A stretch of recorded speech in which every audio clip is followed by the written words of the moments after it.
그것이 큰 변화. 예, 그러니까 지금 보면 뭐 저 젊은층 20, 30대도 마찬가지고 네. 그리고 노년층인 70대 이상 유권자들도 굉장히 이제 좋은 평가를 네, 네. 하고 있는 건데 이제 그렇다고 하면 지금이야말로 개혁의 적기여서 여러 가지 이제 훌륭한 개혁 과제들을 하나하나 다 이제 밀어가야 되는데 지금 7박 8일 한 겁니까? 필리버스터를? 아니요, 아니요. 5박 6일, 5박 6일 예, 하시, 예, 예. 하루가 빠진 건데 네, 그 네. 사이에 굉장히 법안들이 많이 통과가 많이 됐는데 통과됐죠. 핵심 이슈가 이제 사법개혁 3법입니다. 네, 맞습니다. 예, 사법개혁 3법이 다 통과가 됐고 특히나 이제 법 왜곡죄와 관련해서는 박영재 그 법원행정처장이 사표를 내버렸어요. 네. 뭐 그런 정도로 이제 법원이 상당히 이제 반발을 하고 있는 건데 이후에 어떻게 될 걸로 전망을 좀 하십니까? 먼저 사법개혁 3법과 관련해서 박영재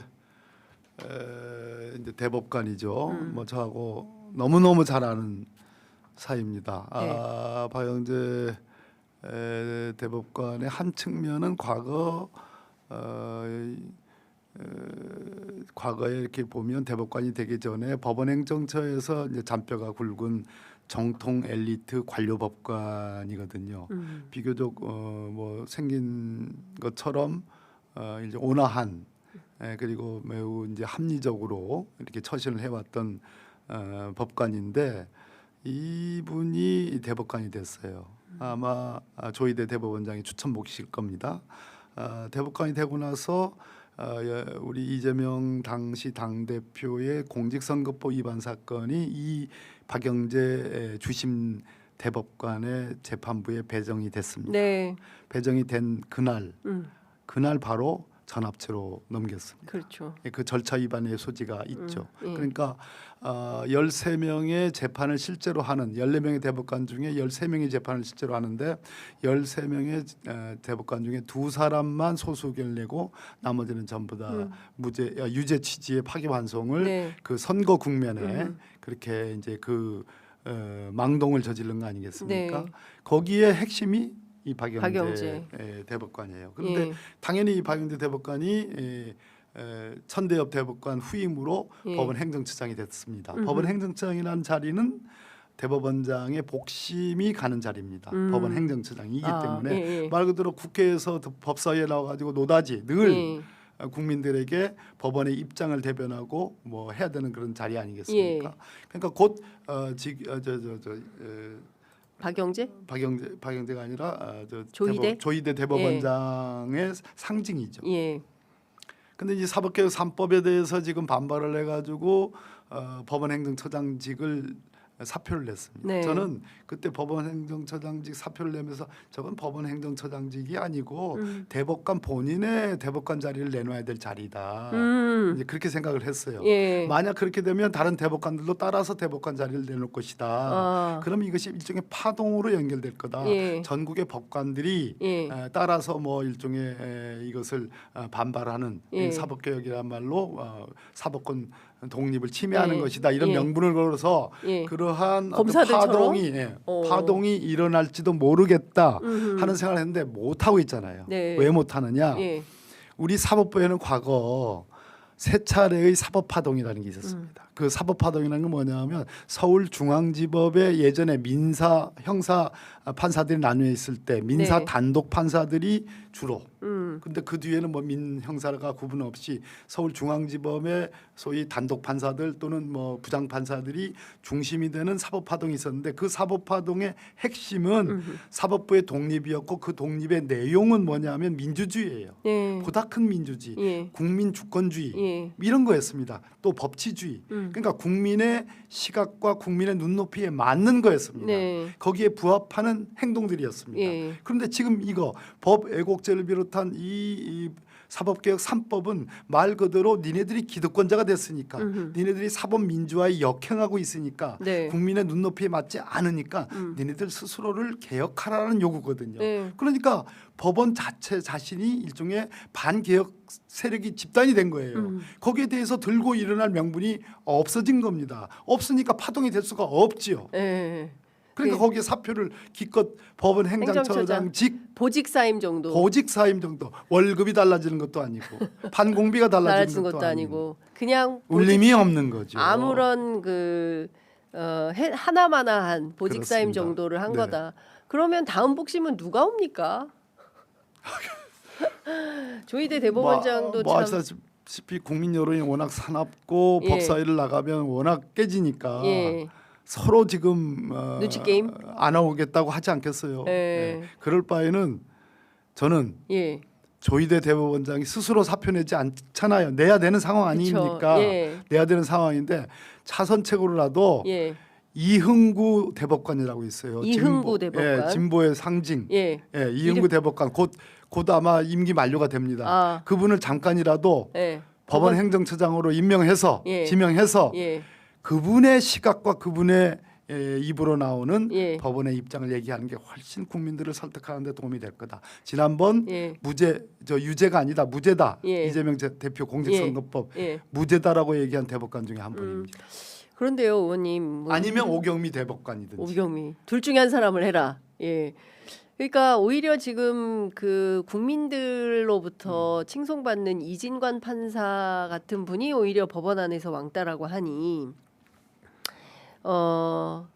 법원의 현실이 어떤지가 대충 짐작이 가는 겁니다. 그러니까 국민들이 도저히 납득할 수 없는 그 김건희 재판 판결문 쓴 그 우인성 판사 같은 사람이 궤변 아닙니까? 네.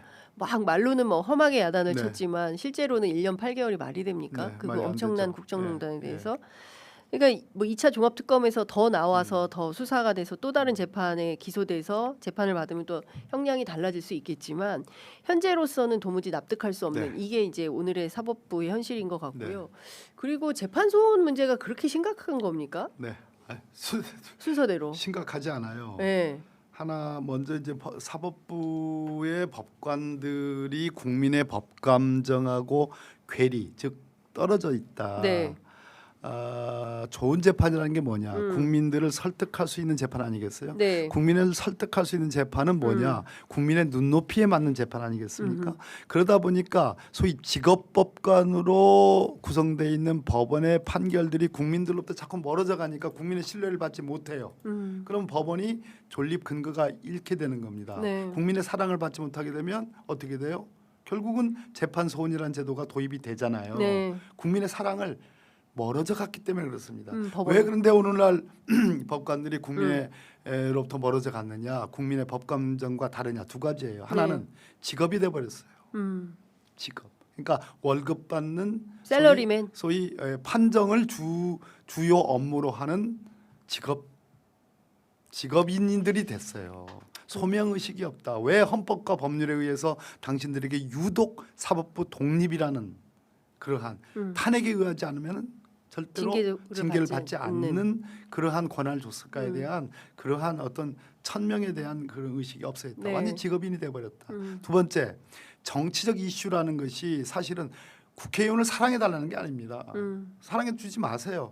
심판하세요. 예. 그런데 그거 잣대는 분명해야 돼요. 뭐냐 하면 여야를 구분하지 않고 잘못한 것이 있으면 분명하게 그 부분에서 엄정하게 처단하고 네. 잘못한 것이 있지 않으면 그 부분 명확하게 잘못하지 않았다라고 얘기를 해줘야 돼요. 그런데 기계적이고 중립적, 형식적이고 기계적이고 형식적인 판결 뒤에 숨는 거예요.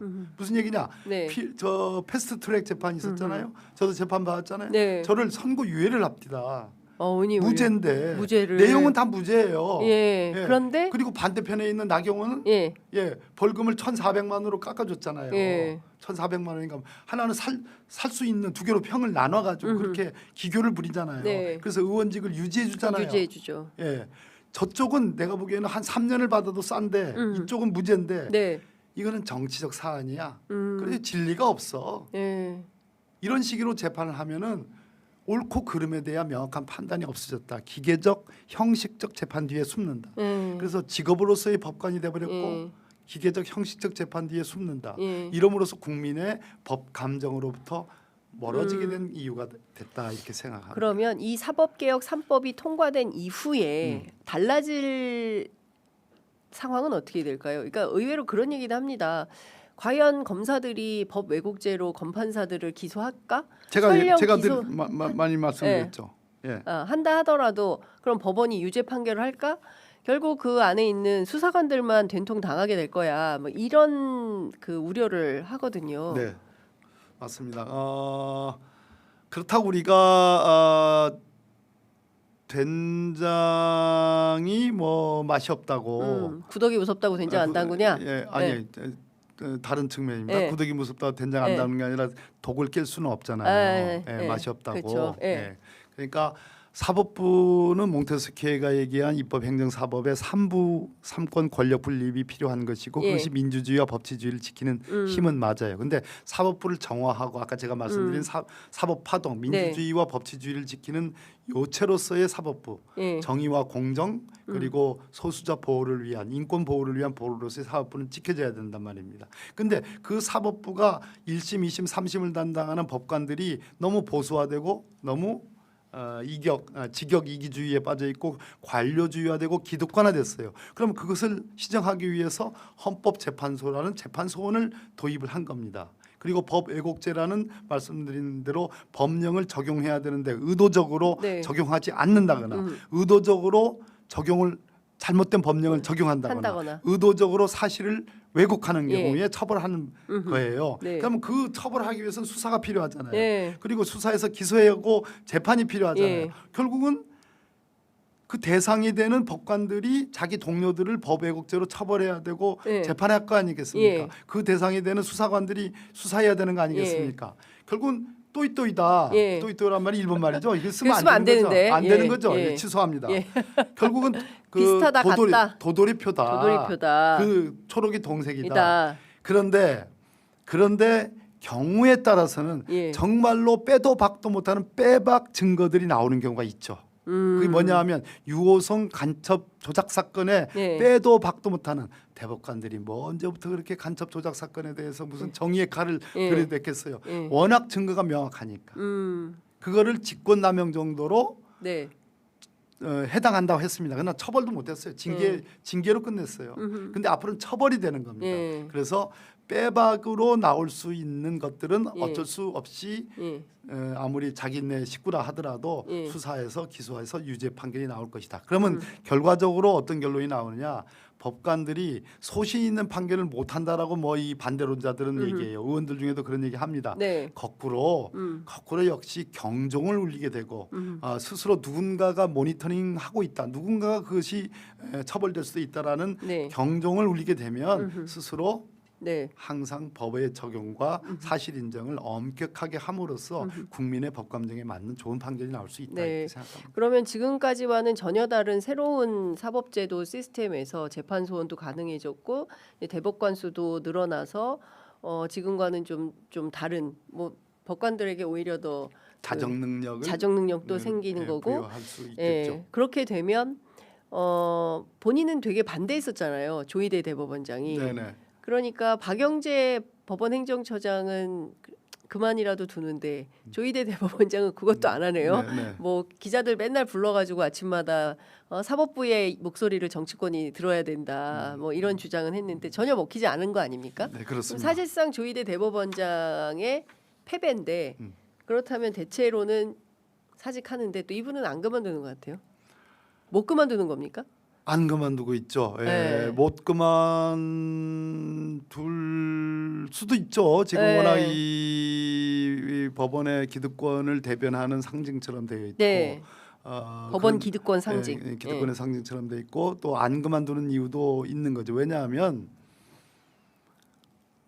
이 부분 저는 그렇게 봤습니다. 그 이재명 대표 공직선거법 위반 유죄 취지의 파기환송 전원 합의체 판결을 선고하는데 대법원장이 떨어요.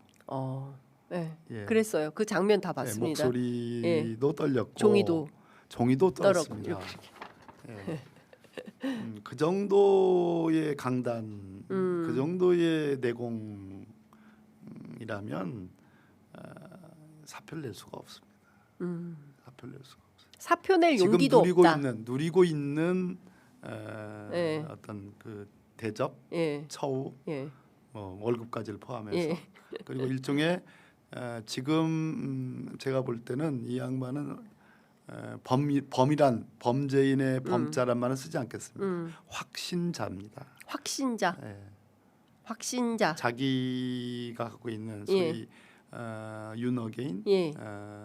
실제로 윤 어게인 세력과 윤과 그 한덕수 등등에게 이익을 주려고 했잖아요. 그렇죠. 결과적으로 예. 그럴 가능성이 예. 높았지 않습니까? 예. 끔찍하죠. 그렇죠. 상상만 예. 해도 그것에 대한 확신적인 그런 생각을 갖고 있는 사람이에요. 그래서 굉장히 위험한 사람이고 네. 그런 차원에서 우리는 조기대의 그 당시 도발 자체가 네. 그냥 일회적이고 우발적이고 시스템에 의해서 움직인 것이 아닌 일종의 사법 쿠데타의 일환이었다라고 보는 그런 우리는 그런 네. 생각을 갖고 있는 겁니다. 예. 조이대는 윤 어게인의 확신자다. 네. 예. 그렇게 보는 그런 게 의심을 맞다. 갖고 있다. 의심을 갖고 있다. 네. 알겠습니다. 의원님 그 무산됐지만 네. 뭐가 그 무산됐어요? 통합이요. 아니요. 아직 가고 제가 있는 거. 머리를 왜 깎았겠습니까? 오늘 성사 대통합을 위한 성사를 예, 위해서. 뭐 오늘 만들어진 조어 중에 범계사에 법을 전공한 예. 범계사의 예. 통합수도승 통합스님 범계사 통합수 도승. 그런 조어가 아까 이 방송 전에 예. 방송에서 나왔는데요. 이 통합 문제는 예. 이번에 3월 임시위 국회에서도 한 번 더 트라이 해야 되고 저는 대전 충남 시도민들께 정말 간곡히 이번에 우리가 뒤처지면 네. 다시는 회복할 수 없는 정도가 된다. 그렇겠죠. 예, 그래서 이번에 반드시 해야 되고 설사 이번에 만에 하나 네. 못하더라도 예. 다음에 각자 출마하는 대전시장, 충남도지사 후보들 네. 뭐 저도 고민을 하고 있습니다만 예. 이런 후보들이 고민을 하고 있습니다. 아직 뭐 확정적인 건 아닙니다. 네, 통합이 네. 물 건너가는 경우는 상상해 보지 않았기 때문에 예. 그러나 물 건너 간다면 저는 2년 이내 임기를 마치고 공약을 해야 된다고 봅니다. 통합의 조건을 걸고 예. 통합을 위한 사직을 하고 통합 선거를 치러야 된다. 그래서 2년 이내에 2년 이내. 통합을 마쳐야 된다. 이렇게 그렇지 않으면 큰일 납니다. 역사의 죄인이 됩니다. 그러면 일단 만약 이번에 못하게 된다면 일단 그 뭐 다른 시도는 개문발차한다 하더라도 네네. 대전 충남의 경우에는 2년 안에 임기를 마치고 그럼 28년 총선 때 통합선대위 통합시장 선거를 시장 선거를 이제 치르자. 함께 치러야 된다. 함께 이렇게 치러야 생각합니다. 된다. 예. 그걸 공약으로 처음 해서 하는 얘기입니다. 출마하시는 거죠. 저는 통합을 예. 전제로 네. 통합시장에 출마 선언을 했고요. 지난번에 여기 와서 말씀드렸듯이 지금까지 그런 캠페인을 해왔고 네. 이것이 제가 책임을 지는 정치인으로서의 모습이라는 차원인데 통합이 물 건너가는 건 아직 상정하기 어렵고 네. 따라서 그 물 건너가는 걸 전제로 한 출마 여부에 대해서는 예. 아직 말씀드리기는 그것은 가벼운 처신이라고 생각을 해요. 아이고 오늘 단독 보도가 처음 나왔습니다. 네. 네, 어디에서도 말씀하시지 않은 처음 주장을 하신 겁니다. 2년 이내에 임기를 마치고 통합 시장 선거를 치르자. 예, 범계사의 네. 예, 통합수도승 네. 예, 웃지 박범계 마세요. 의원님의 제안입니다. 네. 알겠습니다. 뭐 시간이 다 돼서 마무리해야 되는데요. 끝으로 한 말씀 듣고 마무리하겠습니다. 네, 왜 통합하느냐? 과거 노무현 대통령께서 행정수도 이전 그것이 네. 관습헌법이라는 이름으로 헌재에서 위헌 판결이 나서 무산됐어요.